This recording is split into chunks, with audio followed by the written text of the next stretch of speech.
Hi friends, welcome to me and my life. இன்றைக்கி நம்ம சேனலில் ஒரு அழகான vlog தான் நான் உங்களோட ஷேர் பண்ணிக்க போகிறேன்.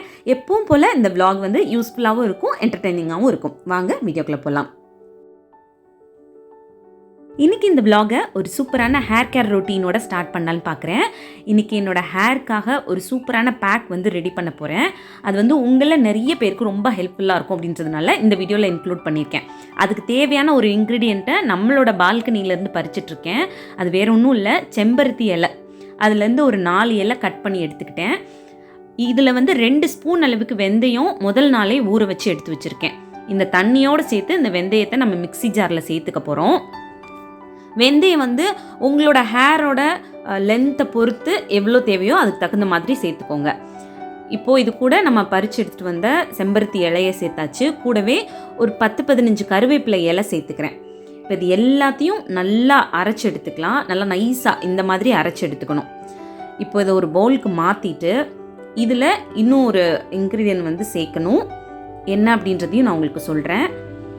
இந்த ஹேர் கேர் ரொட்டீன் வந்து வீக்லி ஒன்ஸ் பண்ணுங்கள், ரொம்ப நல்ல ரிசல்ட் இருக்கும்.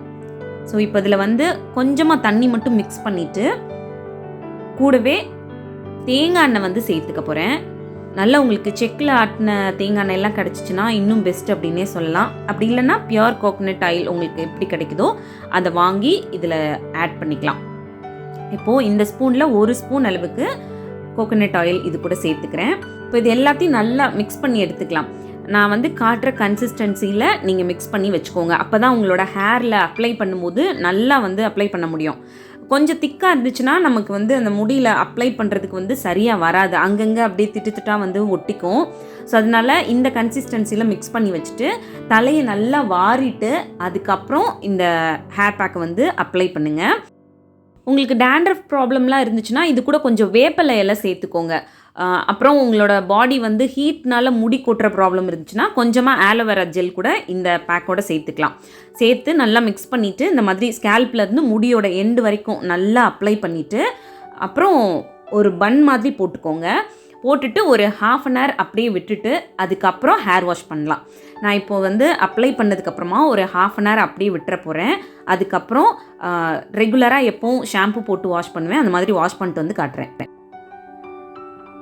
இப்போ வந்து பார்த்திங்கன்னா ஹேர் வாஷ் பண்ணிவிட்டு ட்ரை பண்ணிட்டு வந்துட்டேன். இப்போ என்னோடய ஹேர் பார்த்திங்கன்னா இந்த மாதிரி தான் இருக்குது.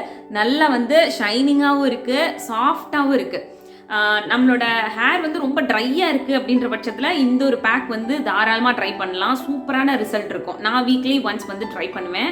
எனக்கு வந்து ஹேர் கொஞ்சம் வெதர் சேஞ்ச் ஆனால் ட்ரை ஆகும், அதனால வந்து இந்த ஒரு பேக் வந்து ட்ரை பண்ணுவேன் எப்போவுமே. அப்புறம் வந்து உங்களுக்கு ஹேர் ஃபால் ப்ராப்ளம் இருந்துச்சு அப்படின்னா இந்த ஹேர் பேக் வந்து ட்ரை பண்ணலாம். குட்டி குட்டியாக பேபி ஹேர்ஸ்லாம் வந்து வளர ஆரம்பிக்கும், அதை வந்து உங்களுக்கு விசிபிளாகவே தெரியும். பட் வந்து அதுக்கு கொஞ்சம் டைம் எடுக்கும், உடனே வந்து அதோட ரிசல்ட் தெரியாது.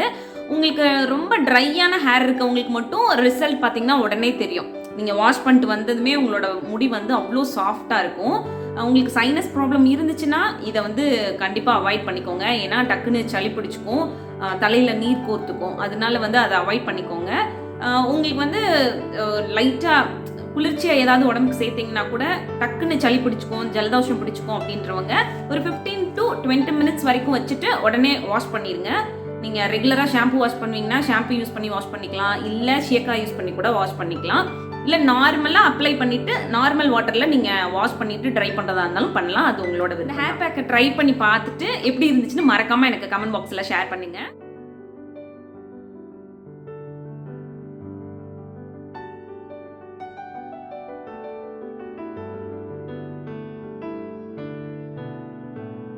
இன்றைக்கி வந்து பார்த்திங்கன்னா என்னோடய ஃப்ரிட்ஜை டீப் க்ளீனிங் பண்ணணும். இது வந்து மந்த்லி ஒன்ஸ் பண்ணுறது தான்.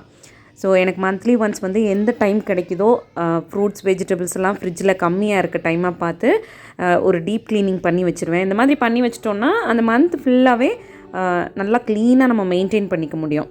அதனால் எப்போவுமே மந்த்லி ஒன்ஸ் இந்த மாதிரி க்ளீன் பண்ணி வச்சுக்குவேன். நான் வந்து ஃப்ரிட்ஜ் டீப் க்ளீனிங் பண்ணுற வீடியோவே தனியாக ஷேர் பண்ணியிருந்தேன்.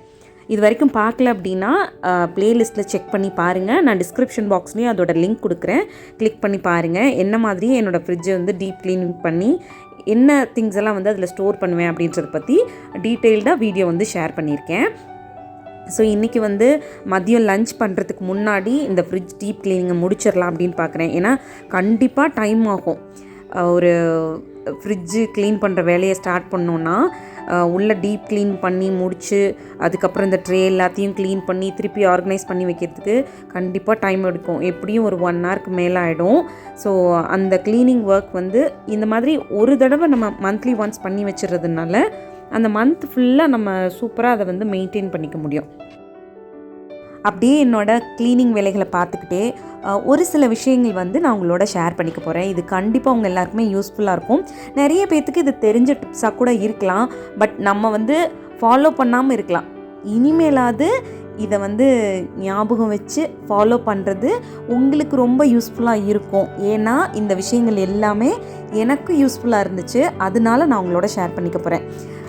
என்னென்னா இப்போல்லாம் வந்து பார்த்திங்கன்னா நம்ம ஒரு மாதிரி மொனோட்டோனஸான லைஃப்குள்ளே போயிட்டோம். காலையில் எழுந்திரிக்க, வேலை பார்க்க, ஆஃபீஸ் ஒர்க் பண்ண, நம்மளோட ரொட்டீன் வேலைகளை பார்க்கன்னு ஒரே ரொட்டீன்குள்ளே இருந்துகிட்டே இருக்கோம்.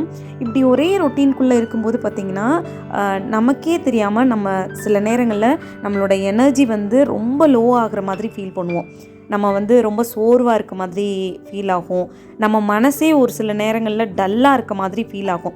ஆனால் அதுக்கு காரணம் கேட்டிங்கன்னா என்னன்னே சொல்ல தெரியாது. ஏதோ ஒரு காரணம், அதனால நம்ம உடம்பு வந்து சோர்வாக இருக்கும், இல்லை நம்ம மனசு வந்து சோர்வாக இருக்கும்.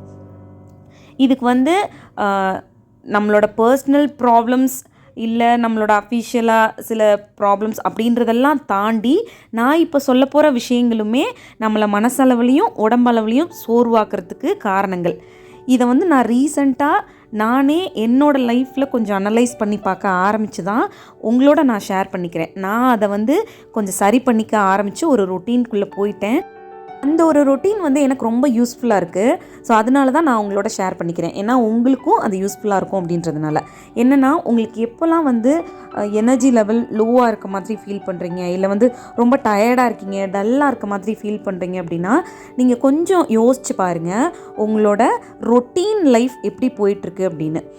காலையில் எழுந்திரிப்போம், நம்மளோட வீட்டு வேலைகளை பார்ப்போம், ஆஃபீஸ் ஒர்க் இருந்தால் அதை பார்ப்போம், வீட்டில் இருக்கவங்கள கவனிச்சுப்போம், இல்லை வந்து ஒரு ரொட்டீன் ஷெட்யூல் ஒன்று வச்சுருப்போம்.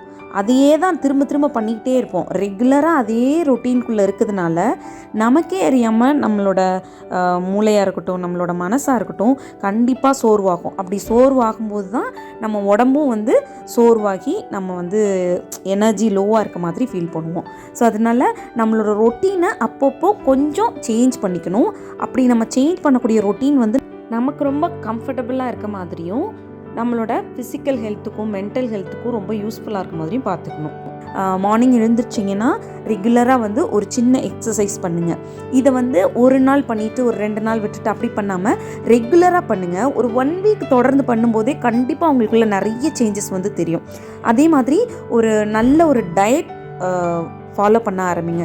உங்களோட ஹெல்த்தை வந்து இன்னும் இம்ப்ரூவ் பண்ணிக்கிற மாதிரியான டயட்டை வந்து நீங்கள் ஃபாலோ பண்ண ஸ்டார்ட் பண்ணிங்கன்னா கண்டிப்பாக அந்த ஒரு டயட்னால் உங்களோட ஹெல்த் வந்து இம்ப்ரூவ் ஆகும். அப்படி உங்களோட ஹெல்த் இம்ப்ரூவ் ஆகும்போதே உங்கள் மனசும் உங்களோட உடம்புமே வந்து ரொம்ப பிரிஸ்காக இருக்க மாதிரி ஃபீல் கொடுக்கும். இது தவிர்த்து நிறைய தண்ணியெல்லாம் இன்டேக்காக எடுத்துக்கோங்க. அந்த மாதிரி எடுத்துக்கும் போது கண்டிப்பாக உங்களோட பாடியில் வந்து நல்ல ஒரு சேஞ்சஸ் வந்து தெரியும்.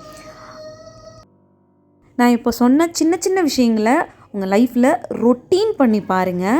கண்டிப்பாக அதில் ஒரு சூப்பரான சேஞ்சஸ் வந்து தெரியும். அது உங்களோட ஃபிசிக்கல் ஹெல்த் வைஸாகவும் சரி, மென்டல் ஹெல்த் வைஸாகவும் சரி நல்ல ஒரு இம்ப்ரூவ்மெண்ட் வந்து கொடுக்கும்.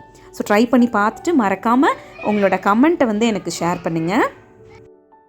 இப்போ நீங்கள் பார்த்துட்ருக்க இந்த பிளான்ஸ் எல்லாமே நம்ம வீட்டு பால்கனிலையும் வீட்டுக்குள்ளேயும் வைக்கிறதுக்காக எல்லாத்தையும் பாக்ஸ்லேருந்து பிரித்து எடுத்து வச்சுட்ருக்கேன்.